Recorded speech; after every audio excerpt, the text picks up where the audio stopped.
Hi dear friends, welcome back to Easy Commerce Concepts by Joseph Ebensham.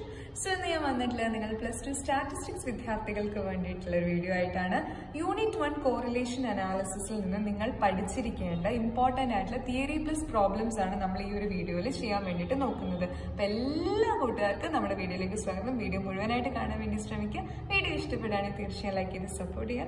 Subscribe.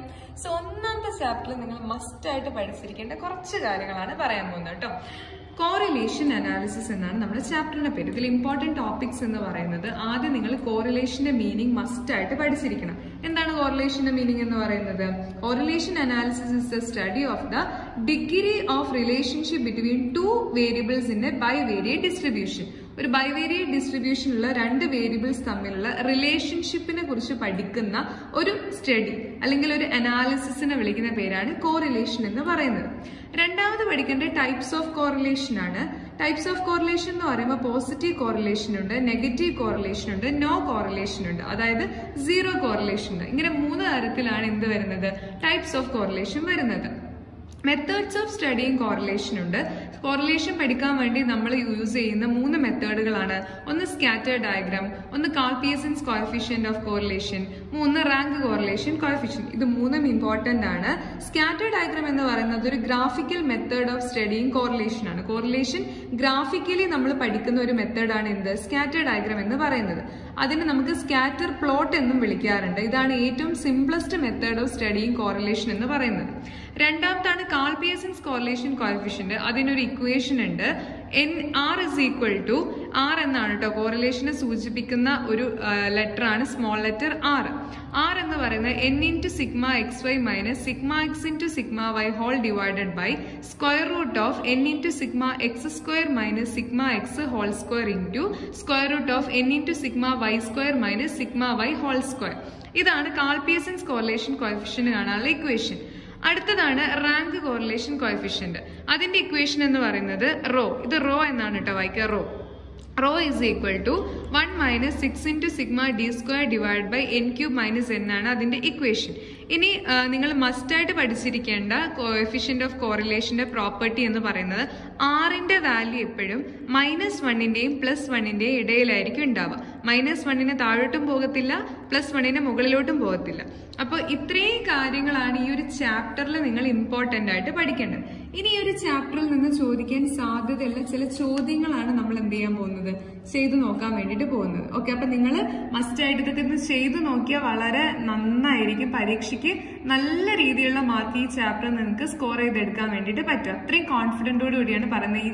ഞാൻ ഈ discuss ചെയ്യാൻ പോകുന്ന ചോദ്യങ്ങളൊക്കെ തന്നെയാണ് ഈ ചാപ്റ്ററിൽ നിന്ന് വരാൻ നല്ല സാധ്യതയുള്ളത്. അപ്പൊ ചോദ്യങ്ങൾ മാത്രമല്ല, നമ്മൾ ഉത്തരങ്ങൾ കൂടി ഡിസ്കസ് ചെയ്യുന്നുണ്ട്. അപ്പൊ ആദ്യം ഞാൻ നിങ്ങൾക്ക് പരിചയപ്പെടുത്തി തരാൻ പോകുന്നത് സ്കാറ്റർ ഡയഗ്രാം എന്ന് പറയുന്ന ഒരു ഏരിയ ആണ്. അതെങ്ങനെയാണ് ചെയ്യുക. ഇങ്ങനെയാണ് ക്വസ്റ്റ്യൻ ഉണ്ടാവുക. The following data gives the scores obtained in statistics X and economics Y by 7 students in a class test. Draw the scatter diagram and interpret the result. അതായത് നമുക്ക് എന്ത് തന്നിട്ടുണ്ട്, എക്സ് വൈ, അതായത് സ്റ്റാറ്റിസ്റ്റിക്സിലും എക്കണോമിക്സിലും 7 സ്റ്റുഡൻസിന് കിട്ടിയിട്ടുള്ള മാർക്സ് നമുക്ക് എന്ത് ചെയ്തിട്ടുണ്ട്, തന്നിട്ടുണ്ട്. ഈ ഡേറ്റ ഉപയോഗിച്ച് നമ്മളോട് ഒരു സ്കാറ്റർ ഡയഗ്രാം വരയ്ക്കാൻ വേണ്ടിയിട്ടാണ് പറഞ്ഞിട്ടുള്ളത്. അപ്പൊ ഈ രീതിയിലാണ് ഒരു സ്കാറ്റർ ഡയഗ്രാം വരയ്ക്കുക. അപ്പൊ നിങ്ങൾ എന്താ ചെയ്യേണ്ടത് വെച്ച് കഴിഞ്ഞാൽ ആദ്യം നമുക്ക് എക്സ് ആക്സിസും ഉണ്ട്, അതേപോലെ വൈ ആക്സിസും ഉണ്ട്. ഇവിടെയാണ് നമ്മൾ എന്ത് വെക്കുന്നത്, ഇവിടെയാണ് നമ്മൾ നമ്മുടെ മാർക്സ്. ഏതിലെ മാർക്സ്, എക്സിന്റെ മാർക്സ്, അതായത് സ്റ്റാറ്റിസ്റ്റിക്സിലെ മാർക്സ്. എക്സ് എന്ന് പറയുന്നത് സ്റ്റാറ്റിസ്റ്റിക്സ് ആണ്. അതുകൊണ്ട് സ്റ്റാറ്റിസ്റ്റിക്സിലെ മാർക്സ് നമ്മൾ ഇവിടെ എക്സ് ആക്സിസിലും ഈ ഒരു ഭാഗത്തിനെയാണ് നമ്മൾ വൈ ആക്സിസ് എന്ന് വിളിക്കുക. ഇവിടെ എന്താ കൊടുക്കുന്നത്, ഇവിടെ നമ്മൾ എക്കണോമിക്സിലെ മാർക്സ് ആണ് കൊടുക്കുന്നത്. അപ്പൊ നിങ്ങൾ ഇതിന്റെ റേഞ്ച് നോക്കുക. 18, 25, 5, 31, 12, 22, 28. അപ്പൊ ഞാനിവിടെ കൊടുത്തിട്ടുള്ളത് 0, 5, 10, 15, 20, 25, 30, 35. അതായത് ഈ വാല്യൂസ് എല്ലാം നമുക്ക് ഈ ഒരു ഇതിന്റെ റേഞ്ചിനുള്ളിൽ ഉൾപ്പെടുത്താൻ വേണ്ടി സാധിക്കണം. അതുപോലെ തന്നെ വൈ വാല്യൂസ് 16, 34, 12, 28, 21, 25, 31. ആ വാല്യൂസ് വരുന്ന രീതിയിൽ നമുക്കിത് ഉൾക്കൊള്ളിക്കാൻ വേണ്ടി പറ്റും. ഇവിടെ ഏറ്റവും കൂടുതൽ 34 ആണ്. ഞാൻ അപ് ടു 40 വരെ കൊടുത്തിട്ടുണ്ട്. 0 to 5, 5 to 10 ആ ഒരു രീതിയിലാണ് കൊടുത്തിട്ടുള്ളത്. പിന്നെ എങ്ങനെയാണ് ഇത് വരയ്ക്കുന്നതെന്നാണ് ഇനി നമ്മൾ പറയാൻ വേണ്ടി പോകുന്നത്. ശ്രദ്ധയോടുകൂടി നോക്കാം. എക്സ് 18 ആകുന്ന സമയത്ത്, എക്സിന്റെ വാല്യൂ 18 ആകുന്ന സമയത്ത് വൈന്റെ വാല്യൂ 16 ആണ്.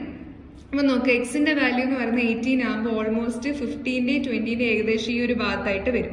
അപ്പൊ നമ്മൾ എന്ത് ചെയ്യും, ഇവിടെ നേരെ ഇങ്ങോട്ട് പോവാം. ആ സമയത്ത് വൈന്റെ വാല്യൂ എന്ന് പറയുന്നത് 16 ആണ്. അപ്പൊ വൈന്റെ വാല്യൂ നോക്കുക, 16 എന്ന് പറയുമ്പോൾ 15 കഴിഞ്ഞിട്ട് വരുന്ന നെക്സ്റ്റ് പോയിന്റ് ആണ്. അപ്പൊ എങ്ങനെ വരും? ഇവിടുന്ന് ഇങ്ങനെ ഇങ്ങോട്ടേക്കും വരും, അതേപോലെ തന്നെ ഇവിടുന്ന് ഇങ്ങനെ ഇങ്ങോട്ടേക്കും പോകും. അപ്പൊ ഇത് രണ്ടും കൂടി കൂട്ടിമുട്ടുന്ന ഒരു പോയിന്റിലാണ് നമ്മളത് പ്ലോട്ട് ചെയ്യേണ്ടത്. ഈ രീതിയിൽ എക്സിന്റെയും വൈന്റെയും വാല്യൂസ് എങ്ങനെയൊക്കെയാണോ വരുന്നത് 25, 34. അപ്പൊ നമ്മൾ എക്സിൽ എവിടെ എടുക്കണം? 25 എടുക്കണം, ഇവിടെ 34 എടുക്കണം. ഇത് രണ്ടും കൂടി കൂട്ടിമുട്ടുന്ന പോയിന്റ് ഇവിടെ പ്ലോട്ട് ചെയ്യും. അപ്പൊ ഈ രീതിയിൽ വാല്യൂസ്, ഓരോ രണ്ട് വേരിയബിളിന്റെ വാല്യൂസ് നമ്മളൊരു ഗ്രാഫിൽ പ്ലോട്ട് ചെയ്ത് കഴിഞ്ഞാൽ കാണാൻ പറ്റുന്നതാണ് സ്കാറ്റർ ഡയഗ്രാം എന്ന് പറയുന്നത്. ചോദിക്കാറുണ്ട് കേട്ടോ, സ്കാറ്റർ ഡയഗ്രാം എന്താണെന്നും സ്കാറ്റർ ഡയഗ്രാം ഏത് രീതിയിലാണ് വരയ്ക്കേണ്ടതെന്നും ചോദിച്ച് കാണാറുണ്ട്. നല്ല രീതിയിൽ തന്നെ അത് ചെയ്യുക. സ്കാറ്റർ ഡയഗ്രത്തിന്റെ മീനിങ് ഞാൻ ഒന്നുകൂടെ പറയാം. It is A graphical method of studying correlation. It is also known as scatter plot. It is the simplest method of studying correlation. വളരെ ഇമ്പോർട്ടന്റ് ആയിട്ടുള്ള ക്വസ്റ്റ്യൻ ആണ്. നല്ല രീതിയിൽ തന്നെ മനസ്സിലാക്കി പഠിക്കാം. അടുത്തൊരു ചോദ്യം എന്ന് പറയുന്നത് കാൾ-പിയേഴ്സൺസ് കോറിലേഷൻ കോഎഫിഷ്യന്റ് എങ്ങനെയാണ് കണ്ടുപിടിക്കേണ്ടത് എന്നുള്ളൊരു ക്വസ്റ്റ്യൻ ആണ്. ഇതും പരീക്ഷയ്ക്ക് നിർബന്ധമായിട്ടും ഉണ്ടാവും. അപ്പൊ ഇതിൽ ഏതാ ചോദിക്കാൻ നമുക്ക് പറയാൻ വേണ്ടി പറ്റില്ല, പക്ഷെ ഏത് ചോദിച്ചു കഴിഞ്ഞാലും നിങ്ങൾക്ക് വളരെ ഈസി ആയിട്ട് ആൻസർ എഴുതാൻ പറ്റുന്ന രീതിയിലാണ് നമ്മൾ വീഡിയോ ക്രിയേറ്റ് ചെയ്തിട്ടുള്ളത്. സോ എങ്ങനെയാണ് ക്വസ്റ്റ്യൻ ഉണ്ടാവുക? Calculate the correlation between X and Y. എക്സിന്റെയും വൈന്റെയും ഇടയിലുള്ള കോറിലേഷൻ കണ്ടുപിടിക്കാനാണ് പറഞ്ഞിട്ടുള്ളത്. അപ്പൊ എങ്ങനെയാണ് ക്വസ്റ്റ്യൻ ഉണ്ടാവുക? ഇതിപ്പോ ചെറിയ വാല്യൂസ് ആണ് എടുത്തിട്ടുള്ളത്. നിങ്ങൾക്ക് ഏത് വാല്യൂസ് വന്നാലും സെയിം മെത്തേഡ് ആണ് യൂസ് ചെയ്യുന്നത്. അപ്പൊ ആദ്യം നിങ്ങൾ സൊല്യൂഷൻ എന്ന് പറഞ്ഞിട്ട് ഇക്വേഷൻ എഴുതണം. അപ്പൊ ഇക്വേഷൻ പഠിക്കാന്നുള്ള മസ്റ്റ് ആണെന്ന് അറിയാലോ. ഇക്വേഷൻ എന്താണ്? R is equal to n into sigma xy minus sigma x into sigma y whole divided by square root of n into sigma x square minus sigma x whole square into square root of n into sigma y square minus sigma y whole square. ഒരു പാട്ട് നിങ്ങൾ കാണാതെ പഠിക്കുന്ന പോലെ അത്രയും രീതിയിൽ അതൊന്ന് പഠിച്ചു വെച്ച് കഴിഞ്ഞാൽ ഈസി ആയിട്ട് നിങ്ങൾക്ക് അത് മൈൻഡിൽ നിന്നോളൂ. ഞാനിത് കുറേ പ്രാവശ്യം വായിച്ച് എന്റെ മൈൻഡിൽ കയറ്റി വെച്ചിരിക്കുന്ന ഒരു ഇക്വേഷനാണ്. അത് നമ്മളൊരു ഓളത്തിൽ അങ്ങനെ പഠിച്ചു പോയാൽ അങ്ങനെ മൈൻഡിൽ ഇരുന്നോളൂ. അപ്പൊ ഈ ഒരു ചോദ്യത്തിന് ഉത്തരം കിട്ടാൻ വേണ്ടി നിങ്ങൾ പ്രിപ്പയർ ചെയ്യേണ്ടത് 5 കോളംസ് ആണ്. എക്സും വൈയും ഓൾറെഡി ക്വസ്റ്റ്യനിൽ തന്നിട്ടുണ്ടാവും. പിന്നെ നിങ്ങൾ പ്രിപ്പയർ ചെയ്യേണ്ടത് x square, y square, x y, ഇങ്ങനെ 3 കോളംസ് എക്സ്ട്രാ പ്രിപ്പയർ ചെയ്യാം.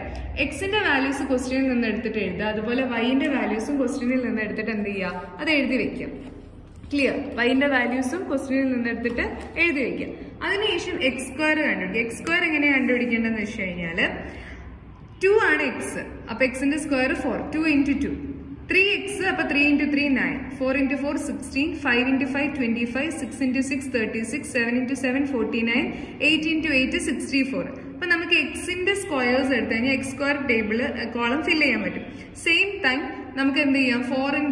വൈന്റെ സ്ക്വയേഴ്സ് എടുത്തിട്ട് വൈ സ്ക്വയർ എന്നുള്ള ആ ഒരു കോളം ഫില്ല് ചെയ്യും. എങ്ങനെയാണ്? 4 into 4 16, 5 into 5 25, 6 into 6 36, 8 into 8 64, 9 into 9 81, 7 into 7 49, 10 into 10 100. അങ്ങനെ ചെയ്യും. അതിനുശേഷം എക്സ് വൈ എന്നുള്ള ഒരു കോളം ഉണ്ട്. ഇതെങ്ങനെയാ പ്രിപ്പയർ ചെയ്യാന്ന് വെച്ചാല് എക്സും വൈയും തമ്മിൽ എന്ത് ചെയ്യുക? ഡയറക്റ്റ് ആയിട്ട് മൾട്ടിപ്ലൈ ചെയ്യുക. 2 into 4 8, 3 into 5 15, 4 into 6 24, 5 into 8 40, 6 into 9 54, 7 into 7 49, 8 into 10 80. Ready? Clear? അപ്പൊ ഈ രീതിയിൽ നമ്മൾ എന്ത് ചെയ്യാം? ഇത്രയും 5 കോളവും ഉണ്ടാക്കുക. അതിനുശേഷം എല്ലാ കോളത്തിന്റെയും എന്ത് ചെയ്യണം? ടോട്ടൽ കണ്ടുപിടിക്കണം. അതായത് ഈ കോളം മൊത്തം കൂട്ട ഇവിടെ എഴുതുക, ഇത് മൊത്തം കൂട്ട ഇവിടെ എഴുതുക, ഇത് മൊത്തം കൂട്ട ഇവിടെ എഴുതുക, അങ്ങനെ എല്ലാത്തിന്റെയും ടോട്ടൽ എഴുതുക. ഈ കോളത്തിന്റെ ടോട്ടലിന്റെ പേര് സിഗ്മ എക്സ് ആണ്. Sigma means total. Sigma x 35, sigma y ഇതെല്ലാം കൂടി കൂട്ടി കഴിഞ്ഞാൽ 49, sigma x square 203, sigma y square 371, sigma x y എന്ന് പറയുന്നത് 270. അപ്പൊ ഈ കാണുന്ന 1 2 3 4 5 ഈ 5 ടോട്ടൽസ് ആണ് നമ്മുടെ ഈ ഒരു ഇക്വേഷൻ ഫില്ല് ചെയ്യാൻ വേണ്ടിയിട്ട് നമുക്ക് വേണ്ടത്. ഈ ഇക്വേഷനിലേക്ക് ആവശ്യമായിട്ടുള്ള ഈ ഇൻഗ്രീഡിയൻസ് കിട്ടാൻ വേണ്ടിയിട്ടാണ് നമ്മൾ എന്ത് ചെയ്യുന്നത്? ഈ ടോട്ടൽ കണ്ടുപിടിക്കുന്നത്. ഇനി നമ്മൾ എന്താ ചെയ്യേണ്ടത് വെച്ചാല് ആ ഒരു ഈ ഇക്വേഷൻ നിങ്ങൾ കണ്ടില്ലേ? ഈ ഇക്വേഷനിലേക്ക് നമ്മൾ എന്ത് ചെയ്യുക? നമ്മളിപ്പോ കണ്ടുപിടിച്ച് വെച്ചിട്ടുള്ള വാല്യൂസ് എന്ത് ചെയ്യുക? അങ്ങോട്ട് ഇട്ട് കൊടുക്കാം. അപ്പൊ നിങ്ങൾക്ക് അത് ഈസി ആയിട്ട് കിട്ടാൻ വേണ്ടിയിട്ട് അത് ഇങ്ങനെ മുകളിൽ വെക്കാം കേട്ടോ. അപ്പൊ നിങ്ങൾക്ക് പെട്ടെന്ന് അത് മനസ്സിലാക്കാൻ വേണ്ടിയിട്ട് പറ്റും. അപ്പോൾ ഇത് നമ്മൾ നേരത്തെ പറഞ്ഞ കണ്ടുപിടിച്ചിട്ടുള്ള കോളം ടോട്ടൽസ് ആണ്. നല്ല രീതിയിൽ തന്നെ നോക്കാം. ഇങ്ങനെ മനസ്സിലാവും. Okay, ready. So R is equal to, ഇതാണ് നമ്മുടെ മെയിൻ ഇക്വേഷൻ. ഇതാണ് ആ ഇക്വേഷനിലേക്ക് നമ്മുടെ ഈ ഒരു കാര്യങ്ങൾ കൊടുക്കുകയാണ്. അത് ഇക്വേഷൻ എന്താണ്? n into sigma xy. n എത്രയാ? n എന്ന് പറയുന്നത് 7 ആണ്. എങ്ങനെ കിട്ടുന്നത്? 1 2 3 4 5 6 7 7 എണ്ണമാണ് മൊത്തത്തിലുള്ള. അപ്പൊ n എന്ന് പറയുന്നത് ഈ n എന്ന് പറയുന്നത് എന്താണ്? 7. അപ്പൊ നമ്മൾ ആദ്യം എന്ത് എഴുതി? 7 എഴുതി. Into n into sigma xy, xyന്റെ ടോട്ടൽ. xyന്റെ ടോട്ടൽ എന്ന് പറയുന്നത് എന്താണ്? ഈ ഒരു എമൗണ്ട് ആണ്. ഇതാണ് xy കോളം. അതിന്റെ ടോട്ടൽ എന്ന് പറയുന്നത് 270 ആണ്. So 7 into 270 n into sigma xy. അടുത്തത് minus sigma x into sigma y. ഇവിടെ ഒന്നും പ്രത്യേകിച്ച് ഇൻറ്റു എന്നൊന്നും ഇട്ടിട്ടില്ല. ലെറ്റേഴ്സ് വരുമ്പോൾ നമ്മളത് കാണിക്കാറില്ല. അത് ഇംപ്ലൈ ചെയ്യുന്നത് മൾട്ടിപ്ലിക്കേഷൻ തന്നെയാണ്. Sigma x into sigma y, right? അപ്പൊ സിഗ്മ എക്സ് എത്രയാ നോക്കുക? ഇതാണ് നമ്മുടെ എക്സിന്റെ കോളം ടോട്ടൽ. അപ്പൊ സിഗ്മ എക്സ് 35. ഇതാ ഇവിടെ 35 ഇൻറ്റു പിന്നെന്താ? Sigma y, sigma x into sigma y. Sigma x 35, sigma y എത്രയാ? വൈന്റെ ടോട്ടൽ നോക്കിക്കേ, 49. അപ്പൊ നമ്മൾ എന്ത് ചെയ്യാ? ഇവിടെ 49 എഴുതാം. 35 ഇൻറ്റു 49 ഹോൾ ഡിവൈഡഡ് ബൈ ആണല്ലോ square root of n. n എത്രയാ? 7 തന്നെ. n into sigma x square. ഇതാണ് സിഗ്മ എക്സ് സ്ക്വയർ. അതിന്റെ ടോട്ടൽ എന്ന് പറയുന്നത് 203 ആണ്. സ്ക്വയർ റൂട്ട് ഓഫ് n 7 ആണ്. n into sigma x square 203 minus sigma x whole square. അതായത് ഇതാണ് സിഗ്മ എക്സ്, അതിന്റെ സ്ക്വയർ 35 ഇൻറ്റു 35 ആണ് സിഗ്മ എക്സ് ഹോൾ സ്ക്വയർ. അതുപോലെ എഴുതാം. Into square root of again n into sigma y square. n 7 ആണ്. Y square എന്ന് പറയുമ്പോൾ എന്താണ്? ഇതാണ് വൈ സ്ക്വയർ. വൈ സ്ക്വയറിന്റെ ടോട്ടല് 371.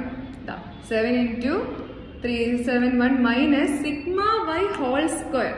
സിഗ്മ വൈ എത്രയാ? ഇതാണ് സിഗ്മ വൈ, അതിന്റെ സ്ക്വയർ 49 ഇൻറ്റു 49. അപ്പൊ ഇങ്ങനെയാണ് നമ്മുടെ ഇക്വേഷനിലേക്ക് വേണ്ട കാര്യങ്ങളൊക്കെ ഇട്ട് കൊടുത്തിട്ടുണ്ട്. ഇനി അതിനെ നമ്മൾ സോൾവ് ചെയ്യണം. സോൾവ് ചെയ്യുന്ന സമയത്ത് നിങ്ങൾ കാൽക്കുലേറ്റർ ഉപയോഗിച്ച് സോൾവ് ചെയ്യുക. 7 ഇൻറ്റു 270 ചെയ്യുക, മൈനസ് 37 ഇൻറ്റു 49 ചെയ്യുക. അപ്പൊ നമുക്ക് 175 കിട്ടും. Whole divided by square root of 7 into 203 into 30. ആദ്യം 37ന്റെ സ്ക്വയർ കണ്ടുപിടിക്കാം. എന്നിട്ട് 7 ഇൻറ്റു 203 ചെയ്തിട്ട് ഈ കിട്ടിയ വാല്യൂ ഇതിൽ നിന്ന് കുറയ്ക്കാം. എന്നിട്ട് നമുക്ക് കിട്ടുന്ന 196 ആയിരിക്കും. Square root of 196. ഇവിടെ ചെയ്യുന്ന സമയത്ത് 196 തന്നെയാണ് ചെയ്യുക. അപ്പൊ നമുക്കത് രണ്ടും 196ന്റെ സ്ക്വയർ റൂട്ടും കാണാം, 196ന്റെ സ്ക്വയർ റൂട്ടും കാണാം. എന്നിട്ട് നമ്മൾ എന്ത് ചെയ്യുക? കിട്ടുന്ന വാല്യൂന് നമ്മൾ എന്ത് ചെയ്യാം? മൾട്ടിപ്ലൈ ചെയ്യുമ്പോൾ നമുക്ക് പിന്നെ 196 തന്നെയാണ് കിട്ടുക. So 175 divide by 196 is equal to 0.8. ഇവിടെയാണ് നിങ്ങൾ ശ്രദ്ധിക്കേണ്ടത്. 0.89 ആണ്. നമുക്കറിയാം, നമ്മളൊരു പ്രോപ്പർട്ടി ഇപ്പൊ പഠിച്ചിട്ടുണ്ടായിരുന്നു. അതായത് ആറിന്റെ വാല്യൂ -1ന്റെയും +1ന്റെയും ഇടയിലാണെന്ന് പറഞ്ഞു. അതായത് 0.5ന് മുകളിലേക്ക് നിങ്ങൾ നോക്കുകയാണെങ്കിൽ നമുക്ക് അവിടെ കാണാൻ പറ്റാം ഒരു ഹൈ പോസിറ്റീവ് കോറിലേഷൻ ആണ്. 0.5ന് മുകളിലേക്ക് നോക്കുകയാണെങ്കിൽ ഹൈ ഡിഗ്രി പോസിറ്റീവ് കോറിലേഷൻ ആണ് നമുക്കുണ്ടാകും. അത് 0.8 ആണെങ്കിലും 0.9 ആണെങ്കിലൊക്കെ ഹൈ ഡിഗ്രി അല്ലെങ്കിൽ ഹൈ പോസിറ്റീവ് കോറിലേഷൻ ആണ് വരാം. ഇനി ഇതേ സംഭവം തന്നെ നമുക്കൊരു -0.89 ആണെങ്കിൽ എന്താ വരാം? That is high negative correlation ആയിരിക്കും വരും. അപ്പം ഈ വാല്യൂസ് 0.5ന് ശേഷം അങ്ങോട്ടേക്ക് വരികയാണെങ്കിൽ ഹൈ എന്നുള്ള ഒരു ഇതും കൂടി കൊടുക്കാൻ വേണ്ടി ശ്രമിക്കുക. ഇനി 0.5 ഒക്കെ ആണെങ്കിൽ ജസ്റ്റ് പോസിറ്റീവ് കോറിലേഷൻ എന്ന് കൊടുത്താൽ മതി. 0.5ന് മുകളിലോട്ട് വരികയാണ് എങ്കിൽ നമുക്ക് എന്ത് ചെയ്യാം? ഒരു ഹൈ പോസിറ്റീവ് കോറിലേഷൻ എന്ന് പറഞ്ഞ് കൊടുക്കുന്നതിൽ ഒരു തെറ്റില്ല.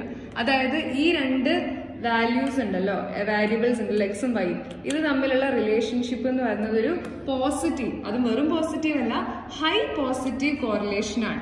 ക്ലിയർ അല്ലേ? അപ്പൊ ഈ രീതിയിൽ മനസ്സിലാക്കുക. ഈ രീതിയിലുള്ള ചോദ്യങ്ങൾ വരാൻ നല്ല സാധ്യതയുണ്ട് കേട്ടോ. അപ്പൊ നിങ്ങൾക്ക് നല്ല രീതിയിൽ മനസ്സിലായിട്ടുണ്ടെന്നാണ് ഞാൻ വിശ്വസിക്കുന്നത്. ഇനി നമുക്ക് അടുത്തൊരു ക്വസ്റ്റ്യനിലേക്ക് പോവാം. ഈ ചാപ്റ്ററിൽ തന്നെ ഉള്ള മറ്റൊരു ഇതാണ്, that is rank correlation coefficient. ഇപ്പൊ നമ്മൾ പഠിച്ചത് കാർപിയസൻസ് കോറിലേഷൻ കോഎഫിഷ്യന്റ് ആണ്. അടുത്തത് സ്പിയേഴ്സ്മാൻ റാങ്ക് കോറിലേഷൻ കോഎഫിഷ്യന്റ് എന്ന് പറഞ്ഞിട്ടുള്ള ഒരു ക്വസ്റ്റ്യൻ ആണ്. വളരെ ഇമ്പോർട്ടന്റ് ആയിട്ടുള്ള ഒരു ക്വസ്റ്റ്യൻ ആണ്. റാങ്ക് കോറിലേഷൻ കോഎഫിഷ്യന്റ് ഒക്കെ ചോദിച്ച് കാണാറുണ്ട്. ഇങ്ങനെയാണ് ചോദ്യം ഉണ്ടാവുക. The following table gives the ranks obtained by students in mathematics and physics examination. Find the correlation coefficient and comment on the same. അതായത് ക്വസ്റ്റ്യനിൽ പ്രത്യേകം പറയുന്നുണ്ട് എന്ത്? റാങ്ക്സ് ആണ് തന്നിട്ടുള്ളത്. ഇങ്ങനെ റാങ്ക്സ് ആയിട്ടാണ് പറയുന്നതെങ്കിൽ അവിടെ ഉദ്ദേശിക്കുന്നത് റാങ്ക് കോറിലേഷൻ കോഎഫിഷ്യന്റ് കാണാനാണ്. നമ്മളോട് പറയൊന്നുമില്ല നിങ്ങൾ റാങ്ക് കോറിലേഷൻ കോഎഫിഷ്യന്റ് കാണുന്നൊന്നും പറയില്ല. നമ്മൾ എന്ത് ചെയ്യണം? ക്വസ്റ്റ്യൻ വായിക്കുമ്പോൾ നമുക്ക് ചില ഹിന്റുകൾ വരും. ഇവിടെ തന്നില്ലേ റാങ്ക് എന്ന് പറഞ്ഞിട്ടുള്ള ഒരു ടേം യൂസ് ചെയ്യും. അപ്പൊ നമുക്ക് അത് കത്തണം, നമ്മുടെ മൈൻഡിൽ അത് ക്ലിക്കാണ്. ഓക്കെ, ഇവിടെ ഇവര് ഉദ്ദേശിക്കുന്നത് റാങ്ക് കോറിലേഷൻ ആണ് കാണാൻ വേണ്ടിയിട്ട് പറയുന്നത്. സോ എന്തൊക്കെയാണ് നമുക്ക് തന്നിട്ടുള്ള ഇൻഫർമേഷൻ? സ്റ്റുഡൻസിന്റെ എണ്ണം തന്നിട്ടുണ്ട്. എത്ര എണ്ണം? എത്രയാണ്? 8 ആണ്. ഏതൊക്കെ സബ്ജക്ട്സ് വന്നിട്ടുള്ള? മാത്സും ഫിസിക്സും. അപ്പൊ ഒന്നാമത്തെ സ്റ്റുഡന്റിന് മാത്സിൽ ഫസ്റ്റ് റാങ്കും ഫിസിക്സിൽ സെക്കൻഡ് റാങ്കുമാണ്. രണ്ടാമത്തെ സ്റ്റുഡന്റിന് മാത്സിന് 5th റാങ്കും ഫിസിക്സിന് 4th റാങ്കുമാണ്. മൂന്നാമത്തെ സ്റ്റുഡന്റിന് മാത്സിൽ 7th റാങ്കും ഫിസിക്സിന് 8th റാങ്കുമാണ്. നാലാമത്തെ സ്റ്റുഡന്റിന് മാത്സിന് 8th റാങ്കും ഫിസിക്സിന് 6th റാങ്കുമാണ്. അപ്പം നമ്മളോട് പറയുകയാണ് ഈ 2 റാങ്കുകൾ, അതായത് മാത്സിലെ റാങ്കും ഫിസിക്സിലെ റാങ്കും തമ്മിലുള്ള ഒരു കോറിലേഷൻ എന്താണ്, ബന്ധം എന്നാണ് ചോദിക്കുന്നത്. അപ്പോൾ നമ്മൾ എങ്ങനെയാണ് സൊല്യൂഷൻ എഴുതേണ്ടത്? Here we are given the ranks. നമുക്ക് റാങ്ക് ആണ് തന്നിട്ടുള്ളത്. So we can use the rank correlation coefficient. നമുക്ക് റാങ്ക് കോറിലേഷൻ കോഎഫിഷ്യന്റ് യൂസ് ചെയ്യാം. Let X denotes the rank obtained in the mathematics. അതായത് മാത്തമാറ്റിക്സിൽ നേടിയിട്ടുള്ള റാങ്ക്സിന് നമുക്ക് എക്സ് ആയിട്ടും ഫിസിക്സിൽ നേടിയിട്ടുള്ള റാങ്ക്സിന് നമുക്ക് എന്തായിട്ടും എടുക്കാം? വൈ ആയിട്ടും എടുക്കാം. എന്നിട്ടാണ് നമ്മൾ പ്രോബ്ലം ചെയ്യാൻ വേണ്ടിയിട്ട് പോകുന്നത് കേട്ടോ. അപ്പൊ ഇങ്ങനെയാണ് വരിക. അതായത് കോഎഫിഷ്യന്റ് ഓഫ് റാങ്ക് എന്ന് പറയുന്നത് സ്പിയേഴ്സ്മാൻ റാങ്ക് കോറിലേഷൻ കോഎഫിഷ്യന്റ് ആണ്. അത് കണ്ടുപിടിക്കാനുള്ള ഇക്വേഷൻ എന്ന് പറഞ്ഞാൽ റോ ഈസ് ഈക്വൽ ടു, ഇതിനെ വിളിക്കുന്ന പേരാണ് കേട്ടോ, റോ എന്നാണ് ഇത് വിളിക്കുക. റോ ഈസ് ഈക്വൽ, നിങ്ങൾക്ക് കാണുമ്പോൾ ഒരു പി എഴുതിയ പോലെ ഉണ്ടാവും. Rho is equal to 1 - 6 into sigma D square divided by n cube. ഇത് 3 ആണ് കേട്ടോ. n⁻³ ആണ്. അത് നമ്മൾ n ക്യൂബ് എന്നാണ് പറയാ. n cube minus n. ഇവിടെ n എന്ന് പറയുന്നത് 8 ആണ് അല്ലെ. 1 2 3 4 5 6 7 8 8 സ്റ്റുഡൻസിന്റെ ഡീറ്റെയിൽസ് ആണ് തന്നിട്ടുള്ളത്. സോ നമ്മൾ എന്ത് ചെയ്യുക? ക്വസ്റ്റ്യനിൽ നമുക്ക് എക്സ് വാല്യൂസും വൈ വാല്യൂസും ഡയറക്റ്റ് ആയിട്ട് റാങ്ക്സ് തന്നിട്ടുണ്ട്. നമ്മൾ കണ്ടുപിടിക്കുക. നമ്മുടെ ഇക്വേഷൻ നോക്കിയാൽ നിങ്ങൾക്ക് കാണാൻ പറ്റും ഏതൊക്കെ കോളാണ് പ്രിപ്പയർ ചെയ്യേണ്ടത്. 1 - അതിലൊന്നും കുഴപ്പമില്ല, 6 അതും കുഴപ്പമില്ല, സിഗ്മ ഡി സ്ക്വയർ. അപ്പൊ നമ്മൾ എന്ത് കണ്ടുപിടിക്കണം? ഡി എന്നുള്ള ഒരു കോളം കണ്ടുപിടിക്കണം. പിന്നെ ഡി സ്ക്വയർ എന്നൊരു കോളവും കണ്ടുപിടിക്കണം. അപ്പൊ ഡി എങ്ങനെയാണ്? എക്സ് വാല്യൂവിൽ നിന്ന് വൈ വാല്യൂ കുറച്ച് കഴിഞ്ഞാൽ നമുക്ക് ഡി വാല്യൂ കിട്ടും. അതായത് ആദ്യത്തെ നോക്കിയേ, 1 - 2 -1, 5 - 4 1, 7 - 8 -1, 8 - 6 2, 3 - 3 0, 4 - 5 -1, 2 - 1 1, 6 - 7 -1. അപ്പൊ ഇതാണ് എന്ത്? D value. അതായത് റാങ്കുകൾ തമ്മിലുള്ള വ്യത്യാസത്തെയാണ് ഡി, ഡിഫറൻസ്, ഡീവിയേഷൻ എന്ത് വേണമെങ്കിലും പറയാം. അത് നമ്മൾ എഴുതി. എക്സ് മൈനസ് വൈ ചെയ്താൽ നമുക്ക് എന്ത് കിട്ടും? ഡി കിട്ടും. അപ്പൊ നമ്മളത് എഴുതി. എന്നിട്ട് ആ വാല്യൂസിന്റെ എന്തെടുക്കുക? സ്ക്വയർ എടുക്കുക. നമുക്കറിയാം ഏത് വാല്യൂവിന്റെ സ്ക്വയർ എടുത്താലും നമുക്ക് പോസിറ്റീവ് ഫിഗർ ആയിരിക്കും കിട്ടുക. -1 × -1 1, 1 × 1 1, -1 × -1 1, 2 × 2 4, 0 × 0 0, -1 × -1 1, 1 × 1 1, -1 × 1 -1 × -1 1. അപ്പൊ നമുക്ക് എന്ത് കിട്ടി? ഡി സ്ക്വയർ കിട്ടി. നമുക്ക് എന്താ വേണ്ടത് ഇക്വേഷനിൽ? സിഗ്മ ഡി സ്ക്വയർ, അതായത് ഡി സ്ക്വയർ കോളത്തിന്റെ total, that will be 10. Okay, ഇനി നമ്മൾ എന്ത് ചെയ്യുക? ഇക്വേഷനിലേക്ക് ഈ വാല്യൂസ് അപ്ലൈ ചെയ്യുക. Rho is equal to 1 - 6 into sigma D square. 1 - 6 into sigma D square, ഇതാണ് equation. So sigma D square എത്രയാണ്? ഇതാണ് ഡി സ്ക്വയർ കോളം. ഇതിന്റെ ടോട്ടൽ ആണ് സിഗ്മ ഡി സ്ക്വയർ, അത് 10. So 1 - 6 into 10 divided by n cube. n എത്രയാ? n 8 ആണ്. So 8 cube, 8 × 8 × 8, 8 3 പ്രാവശ്യം ഗുണിക്കണം. 8 × 8 × 8 minus n cube minus n ആണ്, -8 തന്നെ. സോ അത് ചെയ്യുന്ന സമയത്ത് നമുക്ക് എന്ത് കിട്ടുന്ന വെച്ചാൽ 1 - അങ്ങനെ തന്നെ ഇടാം. 6 × 10 60 ഡിവൈഡഡ് ബൈ 8 × 8 × 8 ചെയ്തിട്ട് കിട്ടുന്ന ഉത്തരത്തിൽ നിന്ന് 8 കുറച്ച് നമുക്ക് 504 കിട്ടും. സോ ഇത് ചെയ്ത് കഴിയുമ്പോൾ 1 - അങ്ങനെ തന്നെ ഇട്ടിട്ട് 60 ഡിവൈഡ് ബൈ 504 ചെയ്യാം. അപ്പൊ നമുക്ക് 0.119 കിട്ടും. സോ 1 - 0.119 എന്ന് പറയുന്നത് 0.881 ആണ്. അപ്പൊ നോക്കിക്കേ, വീണ്ടും ആറിന്റെ വാല്യൂ വന്ന് കോറിലേഷന്റെ വാല്യൂ വന്ന് കിടക്കുന്നത് 0.5 മുകളിലാണ്, 0.881 ആണ്. സോ നമുക്ക് എന്ത് പറയാം? Here exist A high positive correlation between the scores in mathematics and physics. അതായത് ഫിസിക്സിലെയും മാത്തമാറ്റിക്സിലെയും റാങ്കുകൾ തമ്മിൽ വളരെ വലിയ ഒരു ഹൈ ആയിട്ടുള്ള ഒരു കോറിലേഷൻ തന്നെയാണ് ഉള്ളത്. അത് നമുക്ക് അല്ലാണ്ട് കാണുമ്പോഴും മനസ്സിലാക്കാൻ പറ്റുന്നുണ്ട്. അതായത് മാത്സിൽ റാങ്ക് 1 ആണെങ്കിൽ ഫിസിക്സിൽ 2 ആണ്, വലിയ വ്യത്യാസമൊന്നുമില്ല. മാത്സിൽ 5 ആണെങ്കിൽ ഫിസിക്സിൽ 4 ആണ്, അവിടെയും വലിയ വ്യത്യാസമൊന്നുമില്ല. മാത്സിൽ 7 ആണെങ്കിൽ ഫിസിക്സിൽ 8 ആണ്, വലിയ വ്യത്യാസമില്ല. ഒരു 1 എന്ന് പറയുന്ന ഒരു റാങ്കിന്റെ ഒക്കെ വ്യത്യാസമൊക്കെ വരുന്നുള്ളൂ. ഇവിടെയൊക്കെ നോക്കിക്കേ, മാത്സിൽ 3 ആണെങ്കിൽ ഫിസിക്സിലും 3 തന്നെയാണ്. സെയിം ആണ്. അപ്പൊ നമുക്കൊരു നല്ലൊരു ബന്ധം, ഒരു ഹൈ കോറിലേഷൻ തന്നെ നമുക്ക് അവിടെ കാണാൻ വേണ്ടിയിട്ട് സാധിക്കുന്നുണ്ട്. അപ്പൊ ഈ രീതിയിൽ സ്പിയർസ്മാൻ റാങ്ക് കോറിലേഷൻ കോഎഫിഷ്യന്റിൽ നിന്ന് ചോദ്യങ്ങൾ വന്നാൽ ഈ ഇക്വേഷൻ ഒക്കെ യൂസ് ചെയ്തിട്ട് നല്ല രീതിയിൽ തന്നെ ചെയ്യാം. അതുപോലെ ഏത് റിലേഷൻ ആണെന്നുള്ളത് കറക്റ്റ് ആയിട്ട് കമന്റ് ചെയ്യണം. അതിലൊന്നും ഒരു വിട്ടുവീഴ്ചയില്ല. നല്ല രീതിയിൽ തന്നെ അതൊക്കെ ചെയ്തിട്ട് പഠിക്കണം. വെരി ഇമ്പോർട്ടന്റ് ആയിട്ടുള്ള ക്വസ്റ്റ്യൻസ് ആണ്. നല്ല രീതിയിൽ തന്നെ ചെയ്യാൻ വേണ്ടിയിട്ട് നോക്കാം. ഇക്വേഷൻ പഠിക്കുക എന്നുള്ളതാണ് മെയിൻ ആയിട്ട് നിങ്ങൾ ചെയ്യേണ്ടത്. അതിപ്പോ ഇനി correlation, Karl Pearson's correlation coefficient ആണെങ്കിലും അതേപോലെ നമ്മൾ പറഞ്ഞ ഇപ്പൊ പഠിച്ച സ്പിയർസ്മാൻ റാങ്ക് കോറിലേഷൻ ആണെങ്കിലും ചെയ്ത് പഠിക്കുക എന്നുള്ളതാണ് അതിന്റെ ഒരു രീതി. ഇനി നമ്മൾ നോക്കാൻ പോകുന്നത് ഒരു മാച്ച് ദ ഫോളോയിങ് ആണ് കേട്ടോ. അതായത് ഒരു 4 മാർക്കിനൊക്കെ ചോദിച്ചാല് നിങ്ങൾക്ക് എഴുതാൻ പറ്റും. ഇതിപ്പോ തെറ്റായിട്ടാണ് കൊടുത്തിട്ടുള്ളത്, നമുക്കിതിനെ ശരിയാക്കണം. ഇപ്പൊ നിലവിലിത് തെറ്റായിട്ടുള്ളൊരു രീതിയിലാണ് ഇത് എന്ത് ചെയ്തിട്ടുള്ളത്, നമ്മുടെ മുമ്പിൽ ഇത് പ്രസന്റ് ചെയ്തിട്ടുള്ളത്. അപ്പൊ നമ്മൾ എന്ത് ചെയ്യണം, ഇതിനൊന്ന് ശരിയാക്കിയിട്ട് ചെയ്യാൻ വേണ്ടിയിട്ട് നോക്കാം. അപ്പൊ നിങ്ങളൊന്ന് കാണുമ്പോൾ തന്നെ നിങ്ങൾക്ക് കുറെ കാര്യങ്ങളൊക്കെ ഒന്ന് കത്തും. അതായത് നോ കോറിലേഷൻ എന്ന് പറയുമ്പോൾ അത് എന്തിനെ സൂചിപ്പിക്കുന്നു? ഇവിടെ നോ കോറിലേഷൻ ഉണ്ട്. ഇവിടെ rank correlation R=+1, correlation coefficient R=0. അപ്പൊ നമുക്കറിയാം നോ കോറിലേഷൻ എന്ന് പറഞ്ഞാൽ അവിടെ R എന്ന് ഉദ്ദേശിക്കുന്നത് 0 ആണ്. അപ്പൊ നമുക്ക് എന്ത് പറയാം, ഇങ്ങനെ അതിനെ ഒന്ന് ചേരുംപടി ചേർത്ത് എഴുതുകയാണെങ്കിൽ ഇത് എന്തിലോട്ട് പോകും, ഇത് നേരെ പോകുന്നത് ഇതിലാണ്. അപ്പൊ നിങ്ങൾ ഇങ്ങനെ വരച്ചൊന്നും വെക്കരുത്. നിങ്ങൾ ഇതേപോലെ കോളൊക്കെ വരച്ച് നോ കോറിലേഷൻ ചെയ്ത് അതിന് നേരെ R=0 എന്നാണ് കൊടുക്കേണ്ടത്. ക്ലിയർ അല്ല? ഇത് ഇങ്ങോട്ടേക്കാണ് വരുന്നത്. റെഡി. അടുത്തത് covariance of XY divide by σx into σy. ഇത് എന്തിനെയാണ് സൂചിപ്പിക്കുന്നത്? അത് കോറിലേഷൻ കോഎഫിഷ്യന്റിനെയാണ് സൂചിപ്പിക്കുന്നത്. കോറിലേഷൻ കോഎഫിഷ്യന്റ് ഇക്വേഷൻ ആണിത്. ഈ ഇക്വേഷനെ മാറ്റിയിട്ടാണ് നമ്മൾ മറ്റൊരു വലിയ ഇക്വേഷൻ പഠിച്ചത്. സോ ഇതിന്റെ റൈറ്റ് വരുന്നത് ഇങ്ങോട്ടേക്കാണ്, അതായത് ഇവിടെ. അതായത് രണ്ടാമത്തതിന്റെ ശരിയായ ഉത്തരം ബി കോളത്തിലെ മൂന്നാമത്തതാണ് കോറിലേഷൻ കോഎഫിഷ്യന്റ്. അടുത്തത് 1 - 6 into σd² divide by nq - n. ഇത് എന്തിന്റെ ഇക്വേഷൻ? നമ്മളിപ്പോ പഠിച്ചതേ ഉള്ളൂ. അത് റാങ്ക് കോറിലേഷൻ കോഎഫിഷ്യന്റ് ഇക്വേഷൻ ആണ്. അടുത്തത് പെർഫെക്റ്റ് കോറിലേഷൻ എന്ന് വെച്ച് കഴിഞ്ഞാൽ R=+1 ആവുമ്പോഴാണ് എന്താവുന്നത്, പെർഫെക്റ്റ് കോറിലേഷൻ വരുന്നത്. ഇനി R=-1 ആണെങ്കിലോ അത് പെർഫെക്റ്റ് നെഗറ്റീവ് കോറിലേഷൻ ആണ്. ഇത് പെർഫെക്റ്റ് പോസിറ്റീവ് കോറിലേഷൻ ആണ്. റെഡി അല്ലേ? അപ്പൊ ഇങ്ങനെ ഒരു ചോദ്യം വന്നു കഴിഞ്ഞാലും നിങ്ങൾ നന്നായിട്ട് തന്നെ ചെയ്യാം. അപ്പൊ ഈ ചാപ്റ്ററിൽ നിന്ന് വരാൻ സാധ്യതയുള്ള എല്ലാ ചോദ്യങ്ങളാണ് നമ്മളിപ്പോ നോക്കിക്കൊണ്ടിരിക്കുന്നത്. ഇനി ഈ ഒരു ചാപ്റ്ററിൽ നിന്ന് ചോദിക്കാൻ സാധ്യതയുള്ള വേറൊരു ടൈപ്പ് ക്വസ്റ്റ്യൻ ആണ്. നമ്മൾ ടേബിൾ ഒന്നും ക്രിയേറ്റ് ചെയ്യണ്ട. നമ്മൾ എന്തിനാ ശരിക്കും ടേബിൾ ക്രിയേറ്റ് ചെയ്യുന്നത്? നമ്മൾ ടേബിൾ ക്രിയേറ്റ് ചെയ്യുന്നതിന്റെ റീസൺ നമുക്ക് ടോട്ടൽ വാല്യൂസ് കിട്ടാൻ വേണ്ടിയിട്ടാണ് നമ്മൾ ശരിക്കും ടേബിൾ ക്രിയേറ്റ് ചെയ്യുന്നത്. അതായത് നമ്മൾ നേരത്തെ ചെയ്ത പോലെ ഇങ്ങനെ ഈ ഒരു അവസാനം നമുക്ക് ഇങ്ങനെ ഒരു total value σx, σy, σx², σy², σxy ഇത് കിട്ടാൻ വേണ്ടിയിട്ടാണ് ഈ ഒരു എൻറ്റയർ കോളം നമ്മൾ എന്ത് ചെയ്യുന്നത്, പ്രിപ്പയർ ചെയ്യുന്നത്. ഇത് അതിന് പകരം ഇവർ ക്വസ്റ്റ്യനിൽ തന്നെ ഡയറക്റ്റ് ആയിട്ട് നമുക്ക് വേണ്ട ടോട്ടൽസ് തന്നിരുന്നാല് കോറിലേഷൻ കോഎഫിഷ്യന്റ് എങ്ങനെ കാണാനാണ് ചോദിക്കുന്നത്. So the following data relates to the scores obtained by 10 students in statistics X and economics Y for a class test.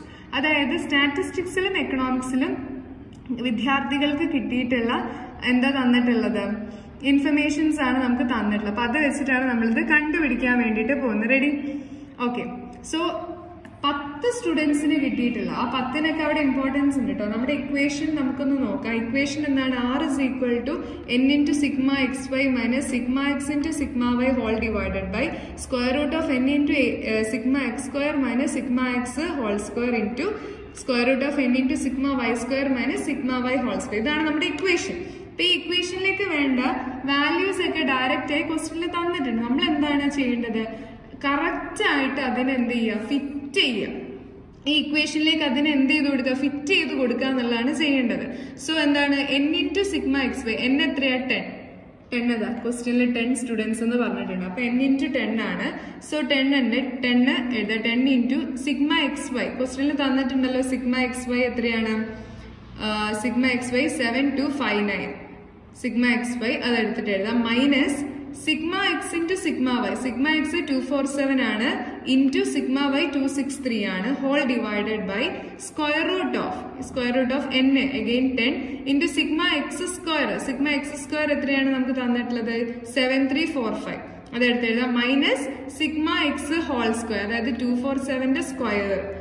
എന്നിട്ട് അടുത്തത് into n into sigma y square. 10 into sigma y എത്രയാ, y square എത്രയാ, 7537. അത് എഴുതാം. Minus sigma y whole square. Sigma y എത്രയാ, 263, അതിന്റെ square. So ഇത് നമ്മൾ ചെയ്ത് കഴിയുമ്പോൾ നമുക്ക് ആൻസർ ആയിട്ട് ഇട്ട് 0.87 ആണ്. സോ ഇവിടെ അറിയാലോ 0.5 കൂടുതലാണ്. അപ്പോൾ high positive correlation between statistics and economics എന്ന് നമുക്ക് പറയാം. അപ്പൊ നിങ്ങൾ ഒരിക്കലും വിട്ടുപോകരുത്. ഇങ്ങനെ അവസാനം ഒരു ആൻസർ കിട്ടിക്കഴിഞ്ഞാൽ അത് കമന്റ് ചെയ്യാനും കൂടി നിങ്ങൾ ശ്രദ്ധിക്കണം. ക്ലിയർ? കറക്റ്റ് 1 കിട്ടിയാൽ പെർഫെക്റ്റ് പോസിറ്റീവാ, കറക്റ്റ് -1 കിട്ടിയാൽ പെർഫെക്റ്റ് നെഗറ്റീവാ. 0.5ന്റെയും 1ന്റെ ഇടയിലാണെങ്കിൽ പോസിറ്റീവ് ആണ്, ഹൈ ഡിഗ്രി പോസിറ്റീവ് ആണ്. അതേപോലെ 0ന്റെയും 0.5ന്റെ ഇടയിലാണെങ്കിൽ നിങ്ങൾക്ക് പോസിറ്റീവ് ആണെന്ന് പറയാം, അല്ലെങ്കിൽ ലോ ഡിഗ്രി പോസിറ്റീവ് ആണെന്ന് പറയാം.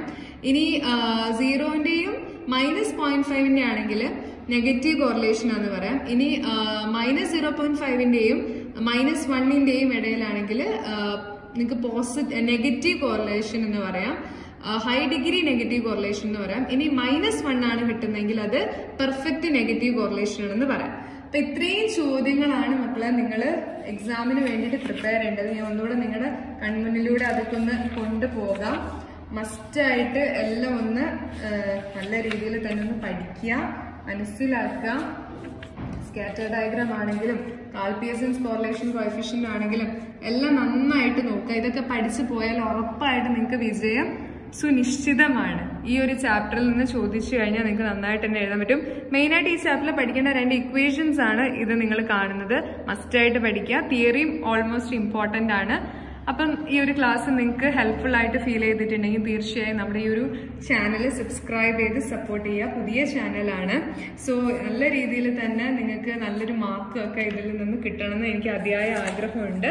സോ എല്ലാ കൂട്ടുകാർക്കും wish you all the very success. വീഡിയോനെ കുറിച്ചുള്ള അഭിപ്രായങ്ങൾ കമന്റ് ചെയ്യുക. Thank U.